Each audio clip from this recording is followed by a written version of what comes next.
Sejam bem-vindos, começa agora mais um Jogo Económico. A partir de agora pode seguir-nos no site ou nas redes sociais do Jornal Económico, mas também na Bola TV. Já sabe, use o hashtag Jogo Económico para comentar os temas que vamos ter em debate.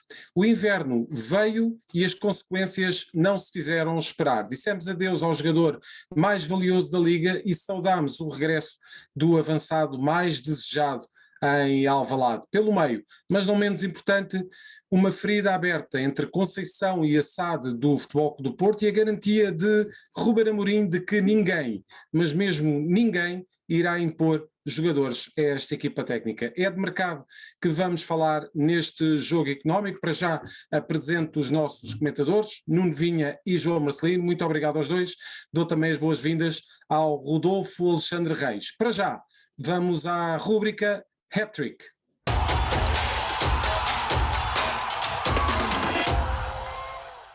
Tempo agora para a mais recente rúbrica do Jogo Económico. É um novo segmento, chama-se Hat-Trick e lança para debate 3 números que marcaram a semana. Rodolfo, começamos com alguém que esteve muito longe de ser a primeira escolha do draft há 22 anos, mas que construiu uma carreira ímpar. Olá Zé, cumprimentar também o João Marcelino e o Nuno Vinha. Exatamente, falamos de Tom Brady, ele que esta semana terminou a sua carreira na NFL de 22 anos, como disseste, 7 Super Bowls e ao longo da sua carreira ganhou qualquer coisa como 400 milhões de euros, divididos entre 260 milhões em contratos e salários que foi fazendo ao longo destes 22 anos, a que juntou mais 140 milhões de contratos publicitários e também da sua empresa de barras energéticas, da qual é fundador, e que fazem de Tom Brady aos 44 anos, repito, 44 anos, o nono atleta mais bem pago para a revista Forbes em 2021. Nuno, uma autêntica carreira construída a pulso, não é? Eu diria que sim. O engraçado disto é pensar que no primeiro contrato dele, depois ele foi a 199ª escolha do draft, e o primeiro contrato que ele faz tinha um prémio de assinatura de 38 mil euros.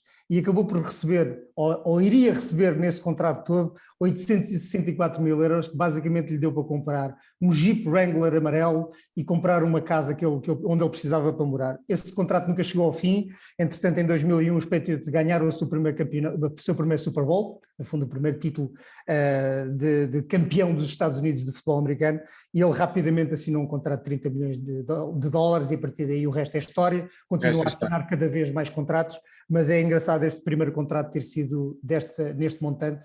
E o curioso é que em 19 anos, o 199º atleta em 2019 não tem nada a ver já com estes valores que recebeu o Tom Brady em 2000. Mudou completamente a NFL também a nível de valores. João Marcelino, não é propriamente uma liga que seja muito acompanhada em Portugal, provavelmente estará em crescimento esse interesse pela NFL, mas temos de facto que dar a mão à palmatória. É uma grande carreira esta de Tom Brady, que chega agora ao fim. É um astro do desporto norte-americano e é reconhecido como tal em toda a América. E deixa-me dizer que é muito provavelmente o segundo homem, a segunda pessoa com mais dinheiro lá de casa, porque ele é casado com a Gisele Bundes. A modelo brasileira, que, como sabemos, também tem uma fortuna considerável. Mas devo dizer que os números, os 400 milhões, não me impressionam. Há 2 anos a Forbes dizia que o nosso Cristiano Ronaldo tinha 1.000 milhões e, portanto, tinha sido o primeiro futebolista a entrar na categoria dos multimilionários do desporto, ao lado do Tiger Woods e do boxista, daquele Floyd Mayweather. E, portanto, do ponto de vista desportivo, foi uma carreira absolutamente sensacional. Eu não gosto muito da NFL, mas vejo sempre o Super Bowl. Ele participou 7 vezes e a última vez que ganhou foi com este clube em que ele agora acaba a carreira, em Tampa Bay. Portanto, ele conseguiu, depois da grande carreira nos Patriots, ir para Tampa Bay e fazer dessa equipa campeã. Portanto, é uma legenda do desporto norte-americano, e os números que ele tem são absolutamente impressionantes. Ou seja, ele é o mais famoso quarterback da NFL e bate todos os recordes. É uma coisa absolutamente extraordinária. O melhor jogador de sempre da NFL. verdadeiramente incrível. Rodolfo, passamos para um número que aparentemente é baixo, e enfim, e aqui o critério de baixo é muito alargado, naturalmente, mas foi o prémio referente a um Open que se falou muitíssimo nesta altura do ano. Exatamente, Zé. Foi 1,8 milhões de euros, foi quanto recebeu Rafael Nadal pela vitória no Open da Austrália, conquistada no último domingo numa verdadeira epopeia contra o russo Daniil Medvedev. 5 horas e 25 minutos, Rafael Nadal esteve a perder por 2-0 e depois deu a volta e tornou assim o tenista espanhol como o detentor de títulos de Grand Slam, 21, mais um que os seus adversários Roger Federer e Novak Djokovic, que tanto deu que falar neste torneio, com todo o processo em redor da vacinação contra a Covid-19 e que impediu o sérvio de defender o título que tinha conquistado o ano passado. Se falávamos há pouco que Tom Brady é o 9º da revista Forbes, pois bem, Rafael Nadal surge apenas, e este apenas com muitas aspas, na 27ª posição, sendo que Rafael Nadal, desde que é tenista profissional em 2001, já arrecadou qualquer coisa como 110 milhões de euros em prémios de jogo. E de facto, João Marcelino, se tivermos toda aquela situação com Novak Djokovic, que prometia de facto dar conta de tudo aquilo que era mediaticamente possível relativamente ao protagonismo do Open da Austrália, a verdade é que tivemos uma final absolutamente incrível com Rafael Nadal a conquistar o Open da Austrália e os tais 1,8 milhões de euros. De facto, um Open provavelmente para a história. Sim, deixa-me dizer que o dinheiro nesta história é a forma de introduzir o tema aqui pelo Rodolfo, mas são trocos para o Rafael Nadal. E aqui o que importa reconhecer é que este homem tem uma força de vontade absolutamente extraordinária. Ele em dezembro teve Covid, agora um bocadinho antes do torneio teve também uma pequena lesão que ultrapassou, e esta rivalidade que com o Federer também é uma amizade, mas que os três têm, o Nadal, o Federer e o Djokovic, é, digamos, a saga mais fabulosa de todos os tempos do ténis mundial. Enfim, estará a acabar por parte daquilo que é Federer e Nadal, que enfim, estão o Nadal com 35, o Federer tem com 30, quase 40, não é, neste momento. Sim, 39, creio. Eu antevejo que o Djokovic, que tem neste momento 20 grandes slams, tal como o Federer, poderá passar este recorde do Nadal, que neste momento se cifra em 21, mas efetivamente este jogador, que tem tido muitas lesões ao longo da sua carreira, é absolutamente extraordinário. Tem aquela fibra, enfim, que tem muitos dos grandes esportistas espanhóis, ampliada, multiplicada por 100 ou por 200, porque ele renasce das cinzas, teve muitas lesões na sua carreira e volta sempre com uma vontade de competir e com uma capacidade de competir que é absolutamente fabulosa. Ele neste jogo está a perder por 2-0 e vira para 3-2, e nestas 5 horas que o Rodolfo já falou, foi absolutamente épico. Nuno, daria um belo documentário este Open da Austrália, a todos os níveis. Eu acho que sim. Acho que concordo perfeitamente com aquilo que diz o João, um jogador de 35 anos, que tem uma carreira absolutamente fabulosa. Aliás, mais tarde nas escolhas da semana, uma das minhas escolhas vai para esta conquista do Nadal, já estou a antecipar isso um bocadinho, mas há aqui uma outra questão ainda em relação àquilo que tínhamos falado dos milhões que ele ganha. É muito mais difícil verificar quanto é que um jogador de ténis recebe extra campo, não é? Extra corte, porque não está ligado a nenhum clube, não há nenhuma outra forma de se perceber muito bem como é que são os contratos deles, os contratos publicitários de Nadal. Resta dizer que o Nadal teve contratos multimilionários ao longo da sua carreira, tal como Novak Djokovic, e se bem que esta última história recente do Novak Djokovic pode ter algum efeito de futuro para ele, mas veremos. Mas de qualquer maneira é um jogador com uma carreira brilhante, que merece ser enaltecido em todas as suas vertentes, também pela forma como ele se superou depois de várias lesões que o atacaram muito, mas ainda assim ele acaba por demonstrar que é muito competitivo aos 35 anos em qualquer tipo de piso no ténis. Rodolfo, avançamos para o último número desta primeira parte da rúbrica do Hat Trick e já para introduzir um bocadinho o tema do mercado de transferências, mas falar aqui de um número muito interessante, que é esta relação que o Futebol Clube do Porto tem, esta apetência que o Futebol Clube do Porto tem em vender sempre muito bem os passos futebolísticos de jogadores colombianos. Sem dúvida. Zé. E o número é o 180 milhões de euros, foi quanto o Porto já encaixou com transferências de jogadores precisamente do mercado colombiano. Agora já com estes 180 milhões, já com a transferência de Luís Dias para o Liverpool de 45 milhões, mas vou referir aqui mais 3 jogadores que marcaram também uma época no Futebol Clube do Porto. Radamel Falcão em 2011 transferido por 40 milhões para o Atlético de Madrid. Em 2013, Rames Rodrigues transferido também por 45 milhões de euros para o Mónaco, e em 2015, Jackson Martínez vendido por 35 milhões de euros também para o Atlético de Madrid. Falta juntar aqui, para completar os tais 180 milhões, mais 12 milhões de euros da transferência de Freddy Guarín para o Liverpool e perto de 4 milhões de euros que o Porto vendeu o Juan Quintero para o River Plate.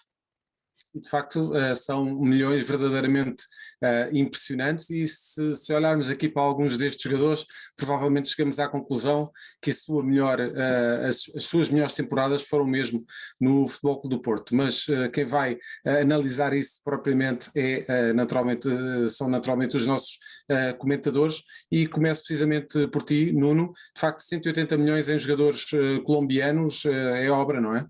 Certo, só tenho aqui uma... Bem, vou só referir um caso em que tenho as maiores dúvidas, que foi dos 40 milhões do Radamel Falcão.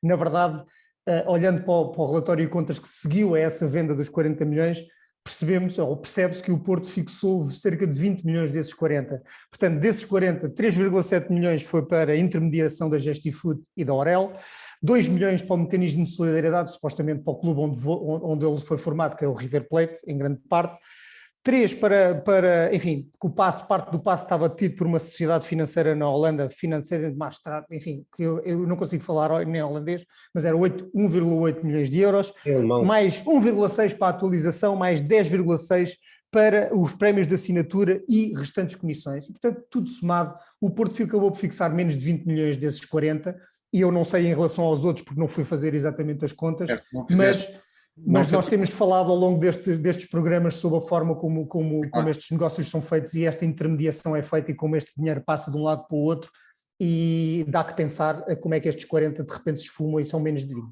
Independentemente da verba, naturalmente, que depois acabou nos cofres do Futebol Clube do Porto, a verdade é que são umas belas transferências e de um mercado que muitas vezes não é assim tão valorizado noutras ligas, não é, João? Sabes que eu tenho discordado muito dessa visão que se tem sobre o futebol português, precisamente por esta questão, uma questão relacionada com o Futebol do Porto. É que o Futebol do Porto, nos últimos 10 anos, é o clube que mais jogadores, que mais dinheiro fez no mundo a vender jogadores. 727 milhões nos últimos 10 anos, que compara, por exemplo, com o Tottenham, que é o que vendeu mais a seguir, que vendeu o Luka Modric, vendeu o Gareth Bale, e que só tem 567. E, portanto, eu não acho, embora essa seja uma forma de muitas pessoas se referirem à Liga Portuguesa, que Portugal tenha uma montra que não é, digamos, forte. Eu acho que tem uma montra muito... João, peço desculpa, eu estava a referir-me à Liga Colombiana, portanto, aos jogadores que vêm da Colômbia. Sim. E que acabam por se destacar, e não vemos tantos jogadores colombianos noutras ligas a conseguirem valorizar. Para perceber mal. Não, isso o Porto tem estado muito atento a esse, não só aos colombianos, como o mercado sul-americano, de uma forma geral, tem tido outro, como o Militão, enfim, há muitos jogadores sul-americanos que passaram pelo Futebol do Porto, argentinos, uruguaios, que mostram que o Futebol do Porto foi realmente uma boa ponte para esses jogadores desse sítio local do mundo. Mas o que eu queria dizer é que, olhando um bocadinho mais para além destes números que aqui nos trouxe o Rodolfo, e também olhando também com toda a crítica para algumas das transferências, como fez agora o Nuno, eu, por exemplo, lembro uma muito mais recente, que é a do Fábio Silva para o Wolverhampton por 40 milhões, e só entraram 25, 15 foram também para os custos de intermediação, portanto está lá no relatório de contas chapado. E, portanto, o que eu queria dizer aqui, a propósito digamos, de todos estes números, é que 727 milhões de euros em 10 anos, depois é preciso descontar, obviamente, todas as comissões e tudo, enfim... Provavelmente há aqui que abater pelo menos 100 milhões a esta verba. Eu diria que é um bocadinho difícil de compreender que o Futebol do Porto, como também, eu não digo isso só a propósito do Futebol do Porto, mas a propósito dos grandes clubes portugueses, que depois tenham passivos como os que têm, não? O Porto tem um passivo de 500 milhões, com a volta dos 300, ou seja, ali tecnicamente está falido, como está o Sporting, como provavelmente também está o Benfica. Bem, o Benfica é um caso que eu não conheço tão bem, mas digamos, a outra dimensão com que os clubes portugueses têm que começar a preocupar-se, porque nós percebemos que a transferência deste jogador do Futebol Clube do Porto, do Dias, foi muito influenciada pelas dificuldades do Porto, e nós olhando para aquilo que tem sido o desempenho ao nível das transferências dos grandes clubes portugueses, temos dificuldade do ponto de vista racional em perceber que os clubes estejam como estejam, e isso é que é, digamos, a questão de fundo deste número que o Rodolfo trouxe, que são importantes até para a gente poder dizer isto, desabafar isto, que é uma coisa que eu digo, não é propósito, entendamos bem, não é propósito do Futebol do Porto, podia dizer também sobre os últimos anos do Sporting, podia dizer sobre os investimentos que o Benfica também, o dinheiro que gastou nos últimos 2, 3 anos. Eu acho que há aqui, como o Sporting também prova nos últimos anos, capacidade para encontrar um maior equilíbrio entre a aposta desportiva e também a olhar com atenção e tentar remediar o problema da dívida, porque o problema da dívida não é só um problema dos países, é também um problema das empresas, é um problema dos clubes, e molda muito das decisões do dia-a-dia. Muito bem, o João já antecipou aqui um pouco os temas que vamos falar na segunda parte. Rodolfo, esperamos por ti para a próxima semana, para a análise de mais números nesta rúbrica do Hat-Trick. Até para a semana. Já agora, já a seguir, na segunda parte deste jogo económico, vamos falar das transferências de inverno, o mercado de inverno em debate no jogo económico, já a seguir na segunda parte.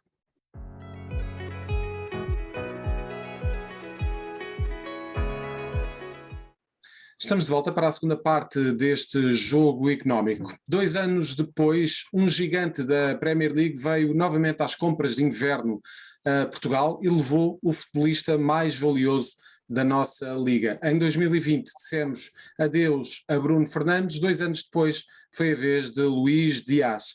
Pelo meio, uma ferida exposta entre Sérgio Conceição e a SAD do Futebol Clube do Porto, que só o título de campeão nacional poderá amenizar. Vamos debater este e outros temas associados ao mercado de inverno nesta segunda parte do jogo económico, e começo precisamente pelo Nuno Vinha. Nuno, nós já tínhamos tido aqui alguns episódios de alguma revolta de Sérgio Conceição para com algumas decisões da SAD do Futebol do Porto, mas esta poderá ter sido de facto aqui uma situação que só poderá mesmo ser amenizada com o título nacional e provavelmente nem com títulos, não é? Eu discordo um bocado. Eu acho que o Sérgio Conceição já teve posições muito duras, perante aquilo que se verificava no próprio clube que representa, com o Futebol Clube do Porto. Teve momentos em que teve frases que foram consideradas pela imprensa fora do sítio e completamente já destemperadas, digamos assim, e a verdade é que, mesmo não ganhando o título esse ano, o presidente do Futebol Clube do Porto continuou a acreditar nele e continuou a confiar nele para conduzir mais uma época. E, portanto, não sei se esta frase é uma frase que seja suficiente para fazer entornar o copo. Agora, quanto mais anos se passam, neste caso, sem que o Futebol Clube do Porto consiga o título de campeão, menor é a paciência dos dirigentes, que obviamente exigem resultados, e o título de campeão nacional é aquilo que qualquer presidente, qualquer um dos 3 grandes, tem que colocar como primeira exigência a todos os treinadores que lá aparecem. Portanto, eu diria que esta frase é uma frase... É um desabafo muito, muito, muito interessante, porque põe em evidência a questão do planeamento e da forma como se põe. Mas também eu diria que é também um bocadinho injusta, porque qual é que é o clube, apesar como disse o João na primeira parte, e bem, o Futebol Clube do Porto fez 727 milhões de euros, mas nos clubes portugueses, quando o dinheiro sai mesmo, mas depois quando entra é preciso ver as letras pequeninas para perceber se entrou ou não, porque um clube que faz 727 milhões de euros teria neste momento uma saúde financeira, ou deveria ter, ou tinha ferramentas para ter uma saúde financeira muito superior, para segurar os jogadores de importância crucial e para esperar pelos melhores momentos para que o negócio seja o mais forte possível e o mais benéfico possível para as contas do clube. Portanto, neste caso, face à situação financeira do Porto, eu não sei como é que o Porto poderia recusar este negócio, que são 45 milhões mais 15 por objetivos. Não sei, e portanto o Sérgio Conceição pode ficar muito triste com a saída de um jogador fundamental, mas na verdade é isso que se passa com o futebol em todas as ligas e, portanto, ele tem que também entender isso. Provavelmente esta seria uma oferta que teria de ser aceite por qualquer clube português, fosse qual fosse o jogador. Mas de qualquer forma eu pergunto, Nuno... Na situação financeira, na situação Claro, financeira em que está o Porto.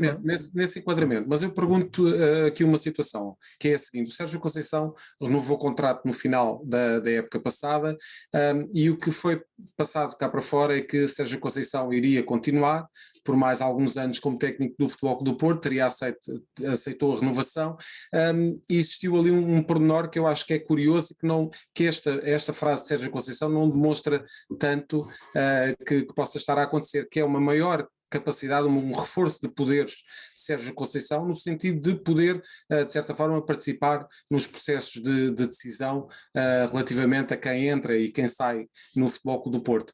O que Sérgio Conceição veio dizer agora praticamente coloca o Futebol Clube do Porto, pelo menos a SAD do Futebol Clube do Porto e Sérgio Conceição quase no mesmo plano daquela altura, quando Sérgio Conceição deu o murro na mesa, já creio que 2 anos. Não, peço desculpa, não estou a perceber, põe-nos ao mesmo nível em que aspecto?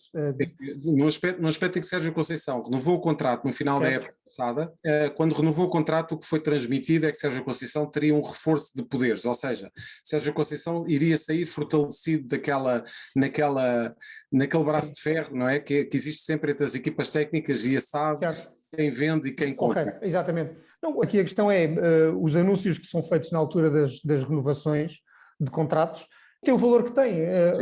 Eu não me lembro de alguma vez sentir que a estrutura que dirige o futebol do Futebol Clube do Porto fosse alguma outra coisa senão uma estrutura altamente concentrada, em que a decisão está altamente concentrada em poucas pessoas.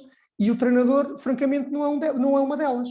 E, portanto, esta venda neste momento também, se calhar, põe no devido lugar aquilo que é a posição de cada um deles e acaba por anular, em certa medida, essa ideia que foi criada, se calhar artificialmente, de certo. Que Sérgio Conceição teria mais poder. Tem mais poder para quê? Tem poder para escolher a equipa? Sim, tem o 11 todas as semanas, claro que sim. Para escolher quem é que fica no plantel, para tentar, no início de cada temporada, escolher aquilo que são os jogadores a reforçarem determinadas posições. Sim, mas quando chega à altura de se fazer 45 milhões de euros com a possibilidade de mais 15 a meio de um ano para reforçar as contas, aí chega aí e para. Eu acho que assim fica bem claro quem é que manda no quê.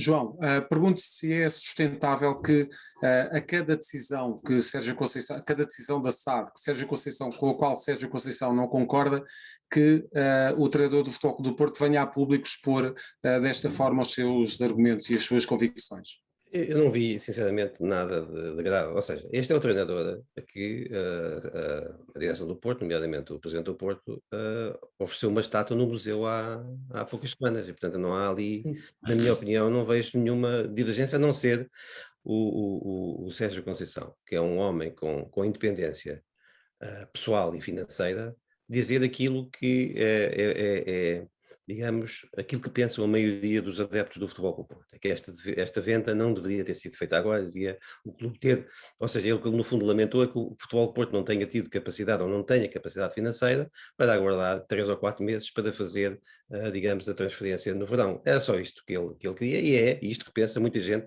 é este lamento que muita gente ligada ao Futebol Clube do Porto faz. Portanto, eu vejo as coisas desse ponto, não vejo que haja aqui nenhuma divergência grave. Acho até que os clubes têm tudo a ganhar quando têm à frente da equipa de futebol treinadores com independência pessoal e financeira para poderem dizer aquilo que pensam de uma forma muito direta, sem ser mais do que isso. Quer dizer, é isto. E eu acho que, olhando do ponto de vista do técnico, é obviamente um abalo que a equipa sofre num momento difícil, enquanto nós já vamos analisar isso, mas quer dizer, a equipa do Porto claramente perde, não foi só Luís Dias, também perdeu o Corona e perdeu o Sérgio Oliveira, portanto perdeu os 3 jogadores mais importantes das últimas 3 épocas e portanto pede-se ao treinador que faça o mesmo sem esses 3 jogadores, portanto eu percebo isso dentro dessa dinâmica, não vejo nenhum problema especial.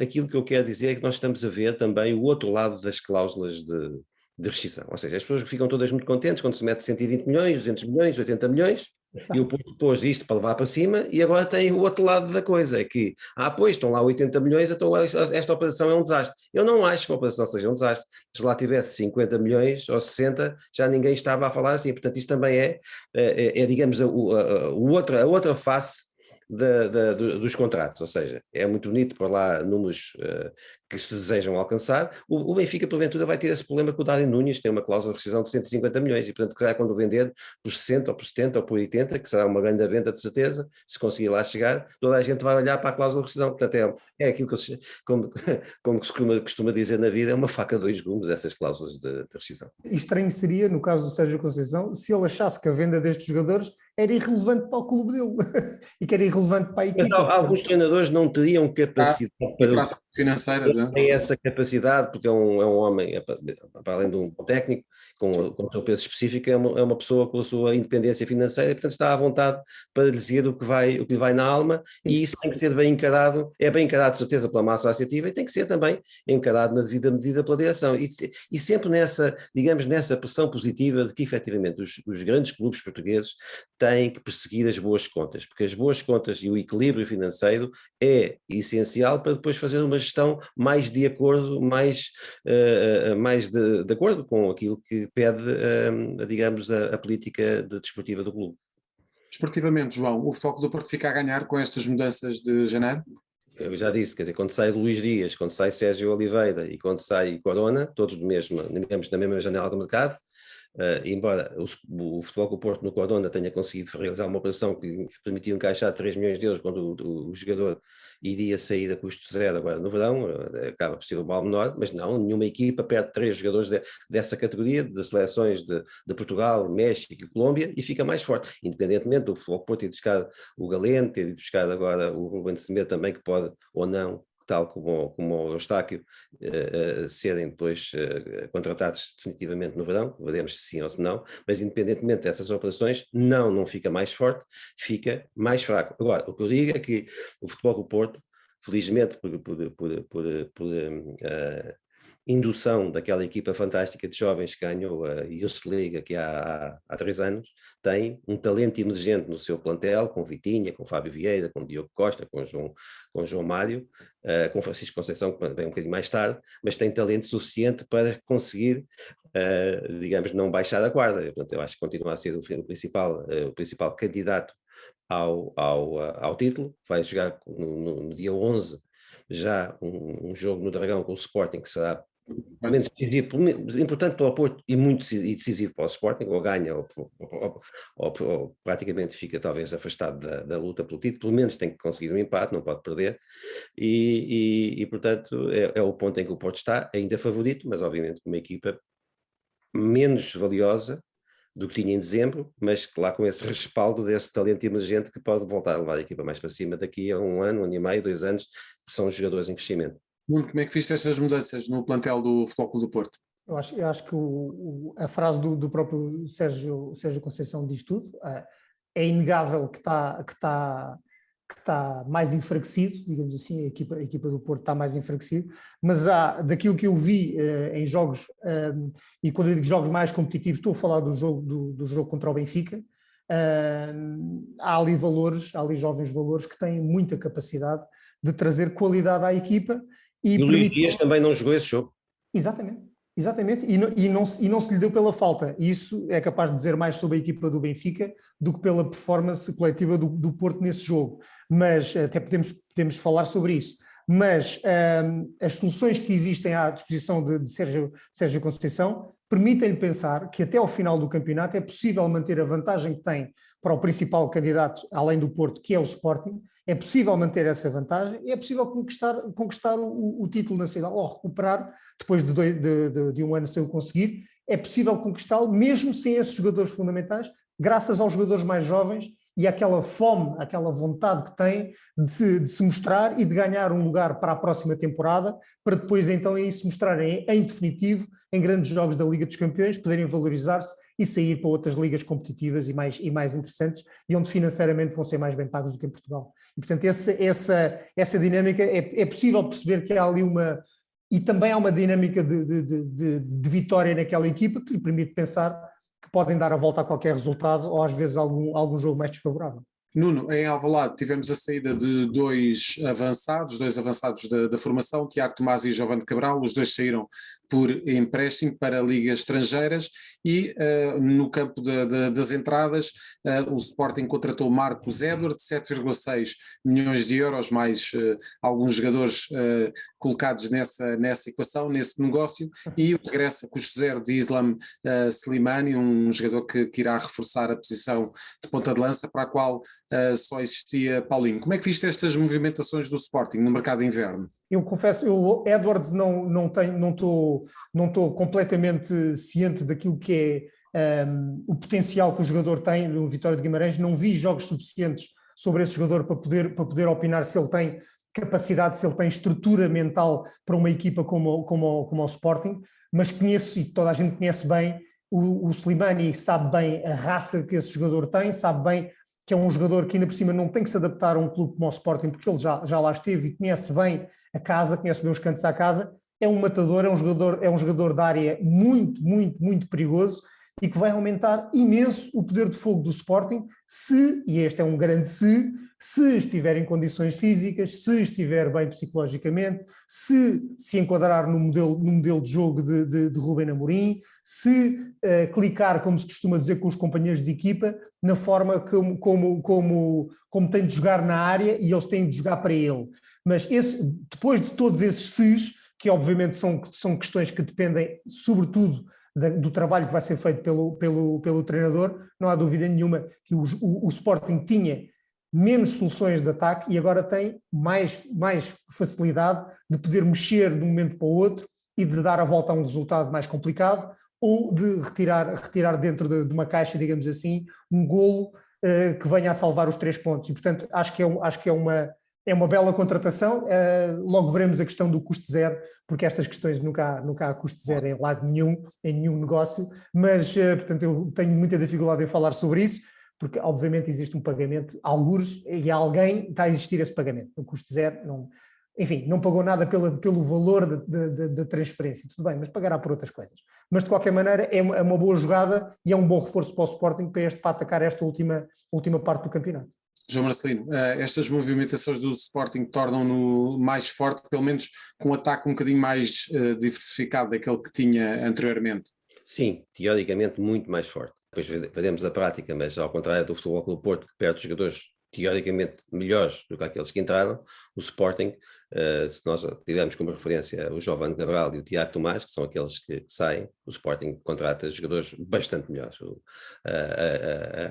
A melhor é a do Marcos Edwards. O Marcos Edwards, que é um jogador que entre os 16 e os 20 anos jogou em todas as seleções inglesas, com 49 internalizações, com mais de 10 golos marcados, é dos jogadores tecnicamente mais evoluídos, é dos melhores jogadores da Liga Portuguesa. Mesmo quando já estava no Guimarães, eu acho que ele pode ter um impacto semelhante ao Pedro Gonçalves no Sporting, assim, à medida que se for adaptando, e essa é uma contratação de futuro, é uma contratação para o Sporting ganhar dinheiro, independentemente do que está agora a pagar, por 50% do passe, porque os outros 50% pertencem ao Tottenham, não são do Vitória de Guimarães, são do Tottenham, um dos maiores clubes do mundo. E, portanto, o Slimani é diferente. O Slimani, obviamente, é um jogador que, mantendo ainda algumas boas características, já não é o Slimani de há 5 anos, não é? Portanto, ele marcou 35 golos desde que saiu do Sporting, mas é um jogador que pode ser útil no Campeonato Português, com certeza ambos vão partir do banco, mas podem jogar muito.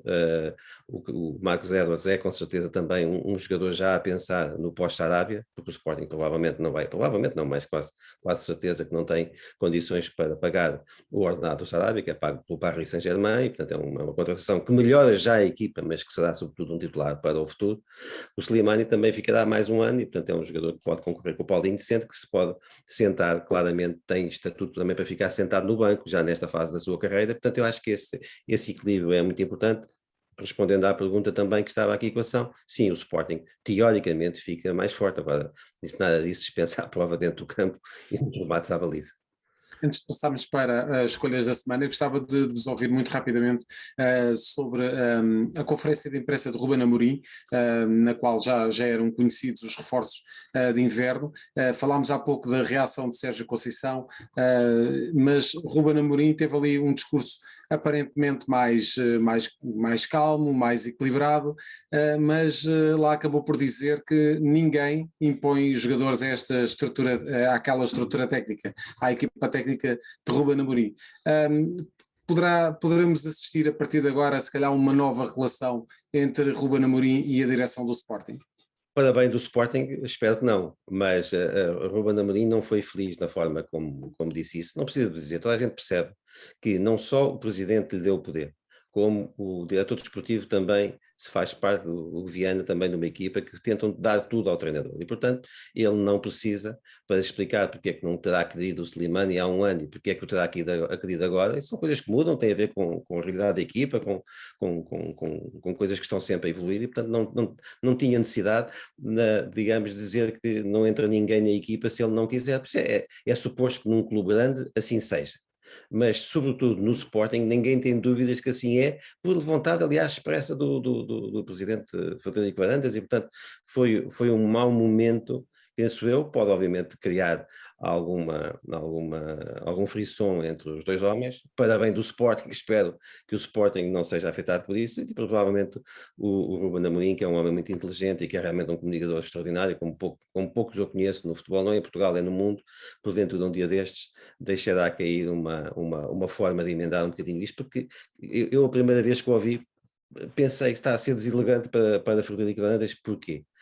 Sem necessidade, sinceramente, mas quer dizer, tudo aquilo que ele já deu ao Sporting faz que isso seja apenas uma pequeníssima gota d'água num mar de êxitos, de grande trabalho, de grande profissionalismo que ele representa. Portanto, isso deve ser visto assim, ou seja, nem sempre nós estamos bem, nem sempre dizemos bem que queremos dizer, e portanto isso às vezes também acontece. É engraçada a frase dele porque é curioso, porque ao contrário eu não sei se ele poderia dizer a mesma coisa. Ou seja, ele diz, ninguém poderá impor, nesta equipa ninguém impõe jogadores à equipa técnica. Depois, exato, mas e ao contrário, e alguém pode impor a saída de alguém? Foi aquilo que aconteceu a Sérgio Conceição. Muito provavelmente sim, muito provavelmente os elementos da administração do Sporting têm, como devem calcular, o dever de proteger aquilo que é a saúde das contas. Se for preciso sair um jogador, mesmo contra a vontade de Ruben Amorim, eu acho que ele já não poderá dizer a mesma frase de que aqui ninguém tira jogadores da minha equipa contra a minha vontade. Isso eu acho que ele já não poderá dizer, e foi exatamente essa a questão da polémica da semana com Sérgio Conceição. Ele disse-o ao contrário, num outro contexto e perante outra pergunta, mas agora isto é um exercício meramente académico. Não sei se ele poderia dizer a mesma coisa, de que nesta equipa ninguém tira aqui jogadores contra a minha vontade. Acho que ele não o poderia dizer. E essa também, infelizmente, é que é a questão para clubes com a dimensão dos clubes portugueses e com as necessidades que os clubes portugueses têm, que é, infelizmente, de vender os seus maiores valores, às vezes a destempo. Muito bem, aqui as escolhas são dos nossos comentadores. É já a seguir na terceira parte do Jogo Económico. Estamos de volta para a terceira parte do Jogo Económico e para as escolhas dos nossos comentadores. Começo precisamente pelo protagonista do Nuno para esta semana. Nuno, Jorge Fonseca. Muito rapidamente, nós temos em Portugal às vezes uma propensão para gostar muito mais de tudo quanto é bola a entrar numa rede, e depois lembramos destas modalidades quando é os Jogos Olímpicos ou quando algum ganha uma medalha. Jorge Fonseca ganha uma medalha de ouro, desta vez no Grande Prémio de Portugal de judo, contra um jogador que tem contra um judoca que tem menos de 10 anos do que ele, que é o Daniel Ike, um suíço, e acho que é uma boa forma de relembrar que não é um atleta que faz um brilharete uma vez de vez em quando, é um atleta que continua a ganhar títulos e continua a elevar a bandeira de Portugal lá para cima nos primeiros lugares do pódio.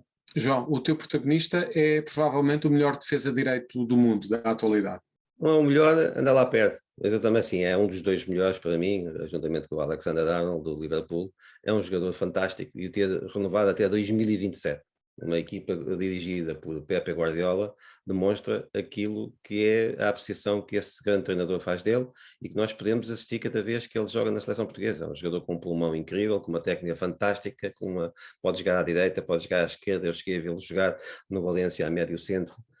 Pode fazer qualquer posição e faz sempre com uma grande leitura de jogo. É um jogador extraordinário. Portanto, depois de uma gestão de carreira onde ele passou por sempre bons clubes como o Valência, como a Juventus, mas em que não conseguiu chegar àquilo que é ao seu nível, percebemos agora que ele está no top e espero que consiga lá manter durante muitos anos, porque é realmente um jogador absolutamente fantástico, desequilibrador e absolutamente essencial para a seleção portuguesa.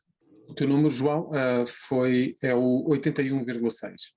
É a maior transferência deste mercado de inverno e é também um número que, independentemente de ainda haver muitas trocas, muitos empréstimos com opção de compra, umas obrigatórias, outras facultativas, nós começamos a perceber que o mercado do futebol está a recuperar já nesta época ainda em que há Covid, mas já está a recuperar, digamos, da grande queda que teve em 2020, sobretudo.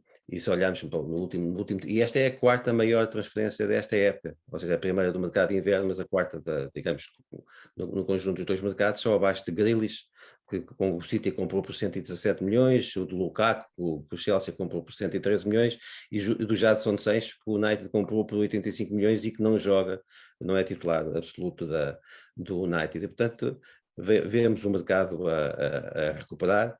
O que era agora preciso é que houvesse realmente este prometido instituto onde se pudesse registar e monitorizar as transferências para que o dinheiro circulasse de uma forma mais transparente. De resto, começa a estar tudo como antes no reino de Abrantes. E falámos disso na semana passada, no programa da semana passada. Nuno, já falámos aqui deste tenista, mas volta ao jogo económico sob a forma do teu número da semana.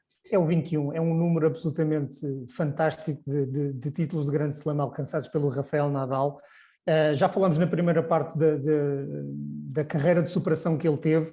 A única coisa que eu gostava de dizer em relação a isto é que, além dos 20 títulos de Grande Slam de Novak Djokovic, o engraçado disto é que estes tenistas estiveram em competição, não estiveram sozinhos. O Rafael Nadal esteve no grande ponto alto da sua carreira ao lado de um grande, enormíssimo jogador tenista que era o Federer. E, portanto, grandes tenistas que têm muitos títulos acumulados e que eles andaram a bater uns com os outros pelos títulos e que basicamente resultam nestes números astronómicos de títulos do Grande Slam. E, portanto, isto só põe ainda mais alto, só dá ainda mais lustro este 21º título de Grande Slam de Rafael Nadal. Vamos ver se ele ainda consegue ir a mais algum ou se o Novak Djokovic vai a partir daqui comê-los todos, digamos assim. Verdadeiramente impressionante. Nuno Vinha, João Marcelino, foi um gosto tê-los neste programa. Voltamos para a semana, sempre com os números que contam, dentro e fora das 4 linhas. Até para a semana.